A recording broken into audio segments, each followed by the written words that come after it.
L'espace littéraire. Le livre de Maurice Blanchot n'est pas seulement un essai d'élucidation de la création littéraire et artistique, mais encore une recherche précise de ce qui est en jeu pour l'homme d'aujourd'hui, par le fait que quelque chose comme l'art ou la littérature existe. Descente vers la profondeur, approche de l'obscurité, expérience de la solitude et de la mort. L'auteur interroge les œuvres de Mallarmé, de Kafka, de Rilke, de Hölderlin et de bien d'autres. Il n'existe peut-être pas de méditation aussi rigoureuse, aussi riche, sur les conduites créatrices dans toute l'histoire de la critique. Maurice Blanchot. L'espace littéraire. Un livre, même fragmentaire, a un centre qui l'attire. Centre non pas fixe, mais qui se déplace par la pression du livre et les circonstances de sa composition.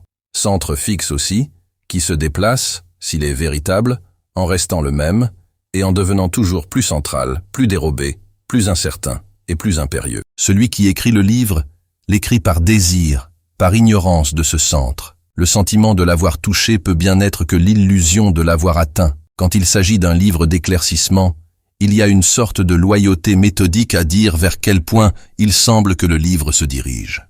Ici, vers les pages intitulées « Le regard d'Orphée ».